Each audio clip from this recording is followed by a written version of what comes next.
everybody, and welcome to the Death of Death podcast. You know what I've realized about myself now that I'm doing a video podcast is that I do this a lot, and I have no idea what that is.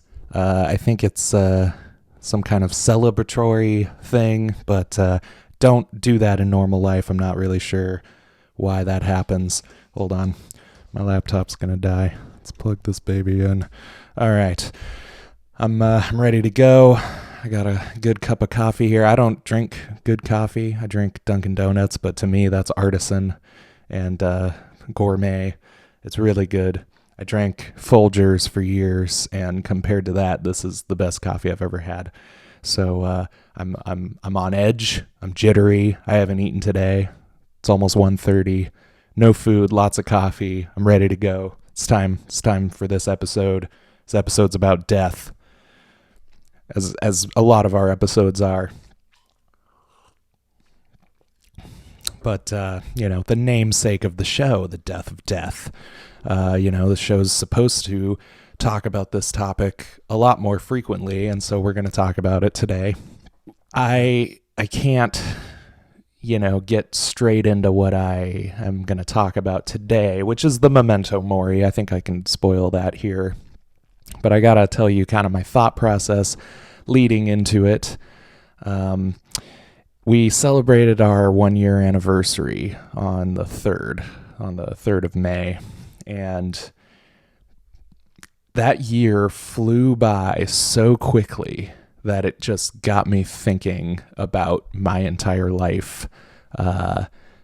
Just how fast everything is going to fly by. It seems like, a couple months ago, maybe, that Ashley and I were in a park, a block away from the house I grew up in, standing under a tree with Pastor Chris Pobletti, and he announced us husband and wife. And then we went to San Diego for the weekend, or, a couple days. That seems like just a few days ago. And now I celebrate this 1-year anniversary and find out that, things are going by a lot quicker than I perceive in the day to day. And that's this, it's a time perception thing where, everything is kind of different lengths of time depending on the nature of the thing that you're doing. And, I realized this when I was 25. When I turned 25, I know I've got a friend, Sam, who's going to be 25 pretty soon. So, this is going to be shocking if it's the first time you've heard this to anyone else out there. But I told him this when he told me that he was going to turn 25. I said, when I turned 25, I realized that I was the same distance from 10 as I was to 40. And so what I mean by that was I was 15 years removed from 10 years old, and in another 15 years, I was going to be 40. So I was, I remember 10 years old like it was yesterday. I mean, now, even though it's only been a couple of years since I was 25, I feel more removed from 10 than I was when I was 25, for whatever reason. I don't know why, but when I turned 25, 10 years old felt like the blink of an eye. And then in that same amount of time, I'm going to be 40. Now I'm even closer to it because it's been a few years, and it just shows you how quickly it all goes. One blink of an eye, I'm 40, same distance, I'm 55, same distance, I'm 70, and then maybe one more, definitely not two. I might hit 85. I think I've got pretty good genes. Most people in my family make it pretty old, especially on my dad's side. I might make it into the 90s. Both of my grandparents on his side made it pretty far into their 90s. So, maybe. But even if it's what is that, 4 blinks of the eye that I just counted out, it's going to be over really quickly. And now I'm not trying to depress you. This probably is coming across really manic, really depressing, but it's just something that I've been thinking about. And, it's something that I think about often when there's an anniversary or a birthday or something, I think about how quickly the year went by, and that leads me into thinking how quickly the last 5 years went by, and and then on the other hand, it feels like Ashley and I have known each other a lot longer than we have. We haven't even known each other 2 years yet, but it feels like a lot longer. But it feels like way shorter than a year that we've been married. So there's this weird time perception thing when it comes to the nature of the things that you're doing. Life is quick, and someone wrote in a poem that I'm actually going to bring it up in a second, but someone wrote in a poem essentially that your entire life is summed up by that dash between the year you were born and the year you died. I'm gonna open that up, and I was just gonna take a few quotes out of it, but I might as well just read the whole thing. It's short. I do have the tendency to edit as I read because some of these syllabic structures are off, and I'm a stickler for the proper amount of syllables. So I read of a man. This is who is this from? This is Linda Ellis. She wrote this in 96, I guess. I read of a man who stood to speak at a funeral of a friend. He referred to the dates on the tombstone from the beginning to the end. He noted that first came the date of birth and spoke of the following date with tears, but he said what mattered most of all was the dash between those years. For that dash represents all the time they spent alive on earth, and now only those who love them know what that little line is worth. For it matters not how much we own, the cars, the house, the cash. What matters is how we live and love and how we spend our dash. So think about this long and hard. Are there things you'd like to change? For you never know how much time is left that still can be rearranged. To be less quick to anger and show appreciation more, and love the people in our lives like we've never loved before. If we treat each other with respect and more often wear a smile, remembering that this special dash might only last a while. So when your eulogy is being read with your life's actions to rehash, would you be proud of the things they say about how you lived your dash? Now, that's obviously not coming from a Christian perspective, but, it makes the point very well that I'm trying to make, that life is a dash between these, trivial dates, really. It doesn't really matter when you're born or when you die, but the most important part is that dash, and that's the whole thing right there. They might write other stuff on your, your gravestone, but that's the summary, a dash, a little line, So I've kind of been going with this realization that time is running out. Not that it is a realization. It's like it's always been something that I've been aware of, but I've just been thinking about it a little bit more lately, especially in terms of this show and the things that we talk about on this show. That's good coffee. Anyways, there's a song by Oingo Boingo called We Close Our Eyes. Really good song. I can't play it here because of, YouTube's policies, but we were going to play it at our wedding that the government canceled. And the chorus says, we close our eyes and the world has turned around again. We close our eyes and dream and another year is come and gone. And that's exactly the kind of thing that I'm saying. You just blink and a huge chunk of your life just goes by so quickly. And, time perception is a really weird thing. I remember I was on a worship team 10 or 11 years ago, and we were a really busy worship team. At one point we were the only worship team in the church. At one point there were two, but we got the brunt of the responsibility at one point in 2010. And so we were just really busy. And there was this one weekend where we had 4-hour long practices. Every week we would practice for 4 hours. And that's why we were really good. And I'm not going to have some fake humility about how good we were as a band. We just did bad songs with bad theology. But we had practice on Friday. That was going to be a 3 to 5 hour practice probably. We had an event at the church on Saturday. We had 3 services to do on Sunday morning, and then we were going to play at another church in Buena Park on like Sunday afternoon to evening time. So I was talking with Sherry Walker. She's been featured on the show before. She was the worship leader of that team. And we were kind of going over the schedule, her and I, and she looked at me with like despair in her eyes. And she just looked at me and said, like, this is going to be such a long weekend. And I don't know what she would have to say about it, if she even remembers such a thing, but it wasn't for me. Like, it was grueling for sure, but it flew by.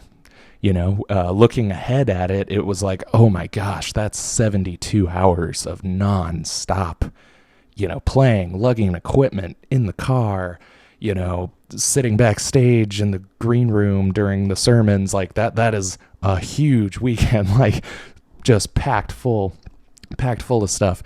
And then all of a sudden it was Monday morning and I was sleeping in, till the afternoon. And, part of that was I didn't sleep at all on Saturday night. So I was a zombie. I was completely out of my head in a fever dream most of the weekend. And, so was it a long weekend? Maybe for some people, but for me it wasn't, because of just the fast-paced nature of everything we were doing that weekend, So there is a thing in time perception, which has become like a whole part of neurology, is this study of how different people perceive different amounts of time. And, they've discovered a lot of really weird things, like motivation, like how motivated you are to complete a task can basically determine how quickly it goes by for you. Like the more motivated you are, the quicker time goes. They've determined that watching a video goes faster than listening to audio. So, which makes sense to me, because I listen to a podcast called Hardcore History, and every episode is like 3 to 4 hours long. And occasionally I'll watch the video version of Joe Rogan whenever there's someone interesting on. And Joe Rogan goes, 3 to 4 hours as well. And it seems to me like I'll sit and watch Joe Rogan in one sitting, and then I will listen to Hardcore History like in chunks over 2 days. Like it just goes by so much slower, even when I've got the playback speed sped up. So that does ring true to me, that depending on how much stimuli is in your eyes, like your eyes being stimulated make things go quicker than just listening to something. Which brings me to my next point. If you haven't subscribed to the Death of Death YouTube channel, I'm sorry, the reason I stuttered just there is because I realized I never introduced the show. Like I always introduce the show, welcome to the Death of Death podcast, where we proclaim Christ's victory over sin, death, and everything else. I'm your host, Nick Stewart. I always say that, and I forgot to say it today. And when I went into my spiel about the YouTube channel, I realized that I like had to stop and think for a second if I actually did that. Big oversight on my part, but you should subscribe to the YouTube channel, even if you only listen to the podcast on a podcast app, because it helps the numbers for the show. But you should really consider watching the show, because it goes by quicker in your perception. So anyways, man, that was supposed to be like a funny moment, and then I totally screwed it up by realizing I made a mistake at the top of the show. Hilarious. This is the stuff that can't be scripted, ladies and gentlemen. So, the reason I threw that in there is just always be closing. You always want to be making the sale. So go subscribe and share this video somewhere. And then there's, oh man, I meant to write a pronunciation guide for this. I believe it is Verwort's law. Verwort was a neuroscientist who developed what came to be known as Verwort's law. And basically it said that shorter periods of time tend to be overestimated and long periods of time tend to be underestimated. And so an example of this would be, hold your breath for 30 seconds. And I bet that's going to feel like a really long time. But on the other hand, before you know it, you'll be getting ready for bed tonight. And you'll be waking up tomorrow morning. And then before you know it, you'll be getting ready for bed tomorrow night as well.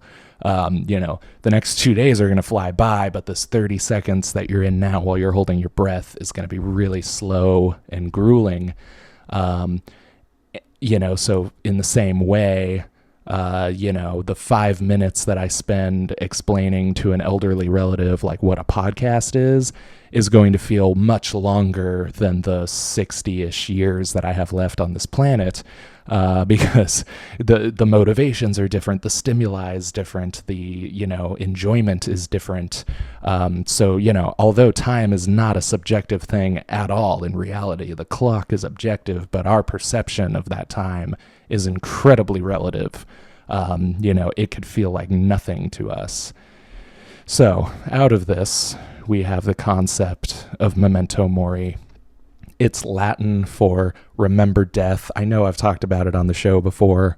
I think in episode 52, I think was the episode we talked about it. But, remembering death, and that manifests itself in all sorts of ways. The Puritans would have skulls and stuff around to remind them that they're mortal, that eventually they're going to be just like this skull right here.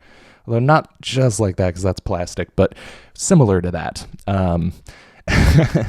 And apparently their cemeteries were sick. I saw some pictures online. I would love to go look at some of these in real life, but they were big into putting like Grim Reapers on their tombstones, and skulls and hourglasses and just stuff that reminded people that death is coming. Death is, incipient for all of us.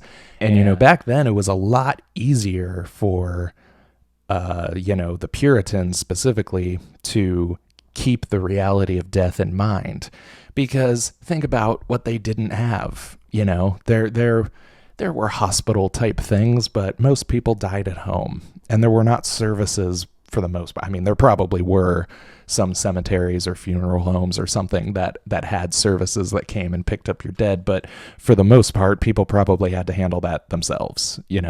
Your dad died in the living room on his sick bed, and you probably carried him or put him in a wagon or something and took him to the cemetery and started making funeral preparations.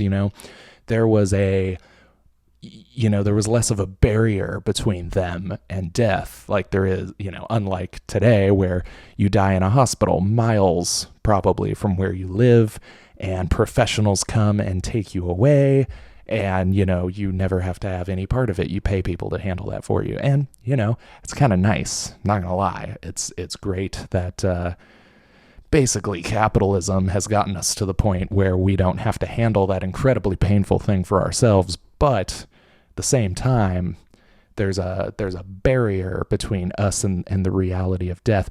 And maybe I misspoke. It's not a barrier between us and the reality of death. It's a barrier between us and the perception of death.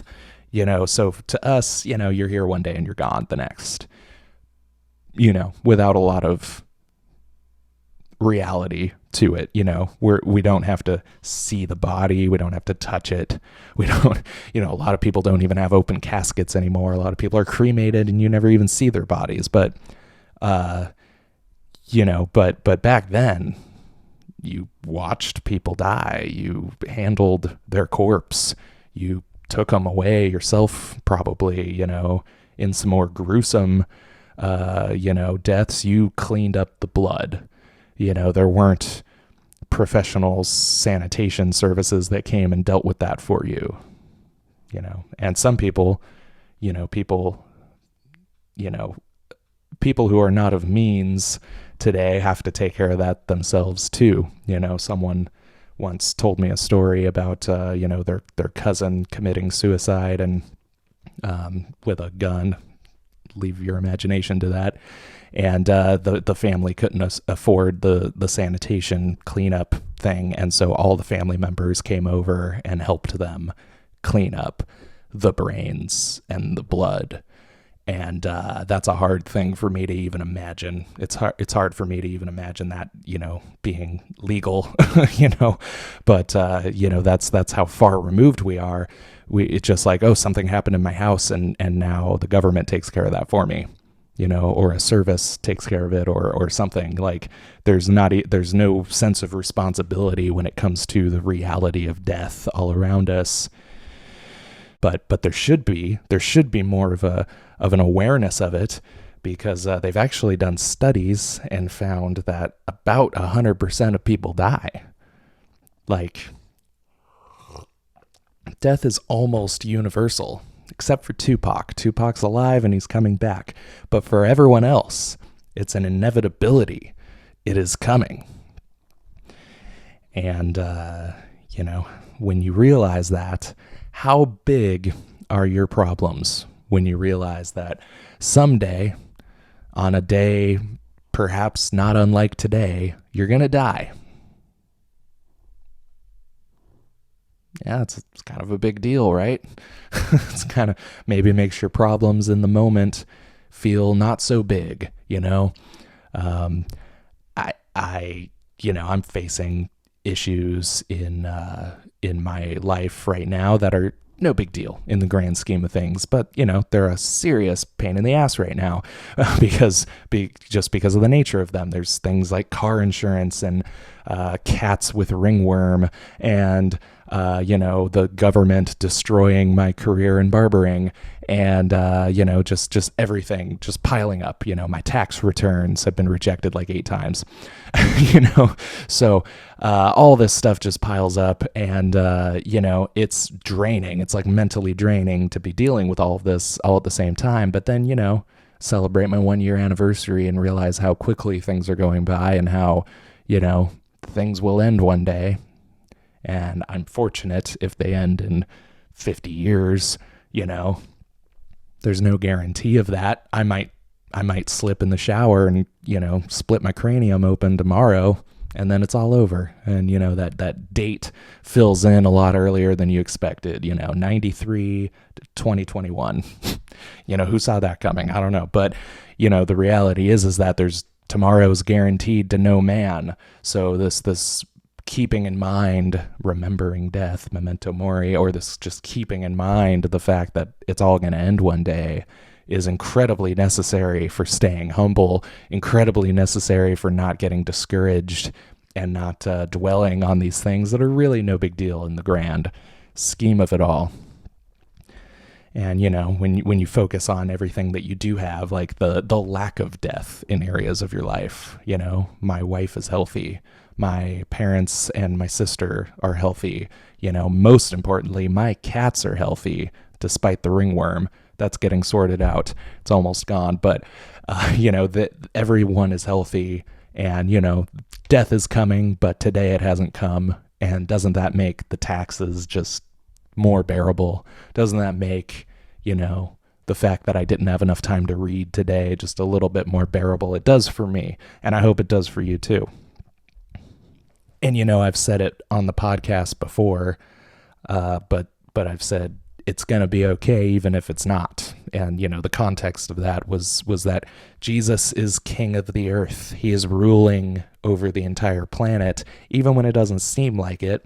And so, I think I said it around election time, and I know I've said it a bunch of times, but I think the most notable time was around election time, when I just said, like, let's keep in mind the worst case scenario, like worst case for us as Americans, which what the heck does that even mean? But for us as people who live in America, what's the worst case scenario? Like, America falls to an enemy or falls to financial collapse, which I think is probably a lot more likely sooner than later. And then what happens? Well, I mean, a lot of bad things would happen, but ultimately, I don't know, I think Americans spreading abroad over the whole earth would do a lot of good for the earth. I think that would spread, freedom, the ideals of freedom, which, people think that we have ideals of freedom, even though our government doesn't actually carry those out. I think the individuals in this country very much have the ideals of freedom, and Christianity is huge in this country, even if it's kind of a truncated, inferior kind of view of it. I think it would spread all over the planet if America fell and everyone had to kind of go to other places. So, that's just an example of like, it's going to be okay even if it's not, like, yeah, a lot of bad things would happen if America fell, but it's not going to be the end of the world. It's going to be the end of America, and America is not the world. It's a big globe that Christ is ruling over, and it's not going to be the end just because of one country basically being on a suicide mission for hundreds of years, and then it didn't work out for him. Like, who didn't see that coming? But death is the great equalizer, and it is this thing that we should be keeping in mind, but probably not dwelling on. It shouldn't be like that How I Met Your Mother episode where Marshall's health insurance ran out, and so he spends the whole episode being afraid of death and having all these fantasies of bears attacking him for no reason and stuff. Shouldn't be like that either, but it should just be a healthy respect and acknowledgement of the fact that we're going to take our last breath at some point, and that some of the things that we're thinking about or dealing with aren't going to matter when that happens. And for us as Christians, sorry, I always get coffee in my mustache. For us as Christians, the reality is a little different. For us, it's a reminder that Jesus has broken the law of sin and death. The wages of sin is death. That means the result of sin is death. But Jesus died with no sin on his account. He paid for our sin by his death on the cross, and he died sinless and righteous. That broke the law of sin and death. Death was not able to hold him. He was not bound by the power of death. It had no dominion over him. And everyone he credits that righteousness and that eternal life to also is not under the dominion of death. Also, death has no claim on that person. So for us as Christians who have been, redeemed, credited Christ's righteousness to our accounts, we are not under the domain of death. We are going to physically die, yeah, but death is so much different for us. It is the same. We're all going to take our last breath, but it's different for us because when the unbeliever takes their last breath, they take their next breath in their final death. When we take our last breath here on earth, we take our first breath into an eternal reality of joy and worshiping God. Every tear being wiped away. We cross that threshold and Jesus meets us at the door and welcomes us into paradise. A lot different for us, isn't it? So the important thing is that we don't make light of it, because I've been in cultures that do this. I've been in cultures where someone dies and it's like, well, we're going to have a celebration of life then. Or someone dies and at church that morning, it's like, hallelujah, they went home to be with the Lord. Aren't we all so happy? And it's like, I get it. I get what you're saying. But we shouldn't be celebrating death, And I think I kind of have the reputation as someone who does that, and I don't at all. There's a skull on the table, and it's not because I love death and I want to die and I'm emo, like it's not that at all. It is just a reminder of the reality and the inevitability of that final breath. And, we don't celebrate death. We celebrate the fact that we're not under the domain of death, that, it doesn't have dominion over us, that we've been set free from it. That's what we celebrate in death. There can be a healthy celebration of the fact that someone went home to be with the Lord, as we like to say in our Christianese. But, I don't think it should dominate the conversation. I just read, I think it's back here. I just read R.C. Sprole's Biography by Nichols. Fantastic book. Stephen Nichols is just a great writer, and it helps that R.C. Sprole is an incredibly interesting person. But, when he dealt with RC's death, it was not this celebratory, thank God he's finally out of his misery, and he's finally, he had COPD and he could barely breathe. I'm sure it wasn't a cakewalk to live in his body for the last couple of years, but the fact that he's out of his misery could have been something to celebrate. But the reality is that he died younger than he could have. He was only in his early 70s, I believe, and a little earlier than he could have, and he was an amazing Bible teacher, and the world is just a little bit impoverished for having lost him, and so I think it was appropriate not to make this big, oh, hallelujah, he's dead kind of thing, which just is so backwards when you look at it from that perspective. The reality is that, yes, we can take comfort in the fact that R.C. Sprole's in heaven now, but we can't celebrate the fact that he died. We can't celebrate the fact that he took his last breath and also ruined his family's Christmas, by the way. He died on December 15th, 2017. So it was not a good celebratory thing for the people he left behind. Don't know how I got on that tangent, but, so we're not going to be celebrating this, but we're also not going to be hiding from it like Marshall did on How I Met Your Mother, so I already talked about that. But, the reality is that you never see a hearse with a U-Haul on it. My youth pastor used to say that to me all the time. You never see a hearse with a U-Haul on it, meaning you can't take it with you when you go, You can amass wealth and knowledge and even power, probably, if you use it properly. And you can have those things, and those are not bad things if used properly, but you're not taking them with you when you go. Maybe you're taking knowledge. You're probably taking knowledge. You're not taking the money. You're not taking the property. You're not taking your status. You're not taking your, Instagram followers, any of that. You're not taking that with you. And so there should be a healthy understanding of our relationship with those things, because they're not bad things. It's not bad that I have a podcast and that, 7 people listen to it. It's not bad that I've amassed that massive amount of success over the greatest Reformed theology show to ever exist on the planet, unparalleled, really. Only a distant second would be whatever thing you listen to. It's not a bad thing that I've done that at such an early age. But I need to keep in mind that it's not coming with me. I need to use it properly while I have it.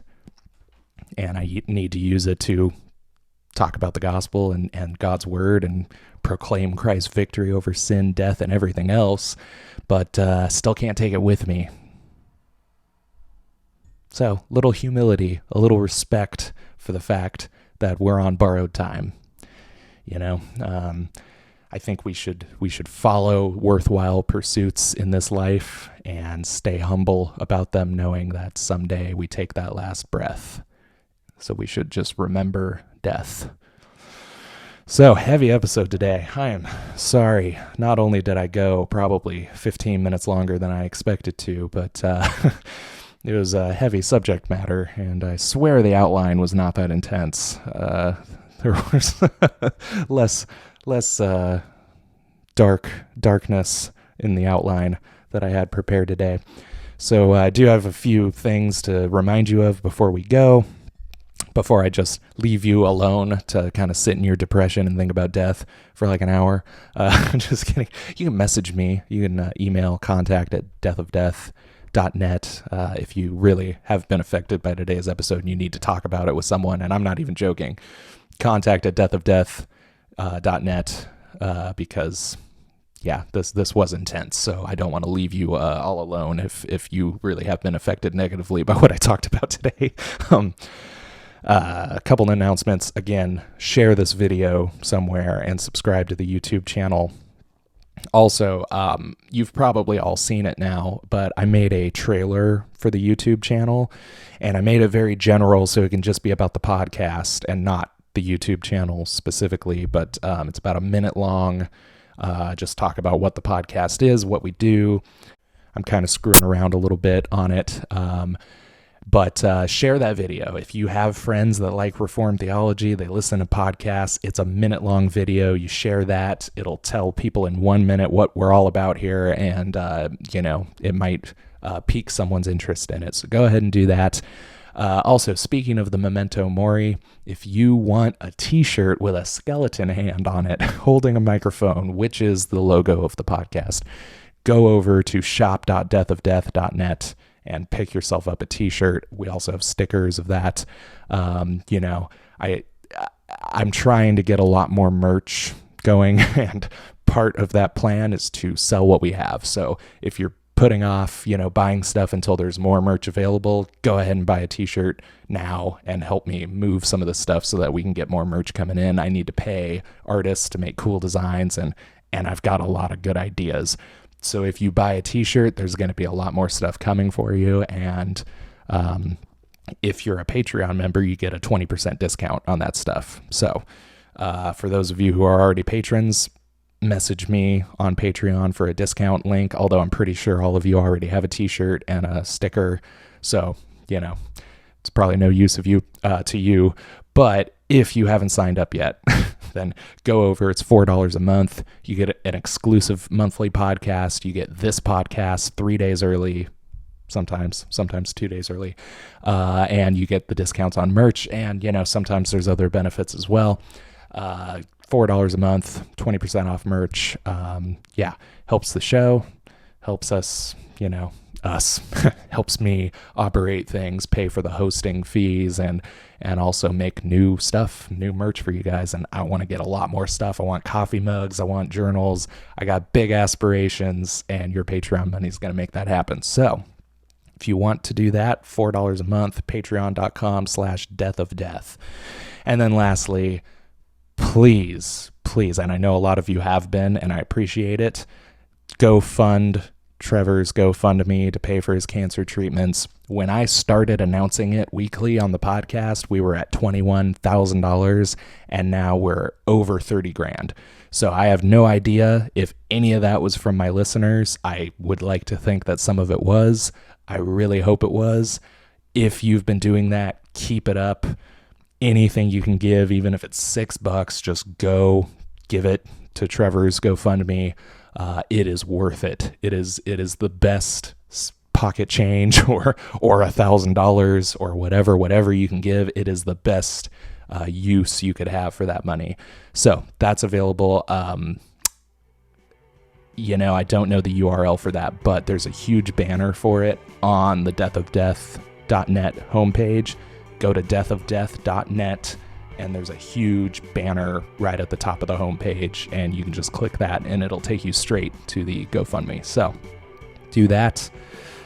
Since I didn't announce the show up front, because I'm an idiot, I'll say here that this is where we proclaim Christ's victory over sin, death, and everything else.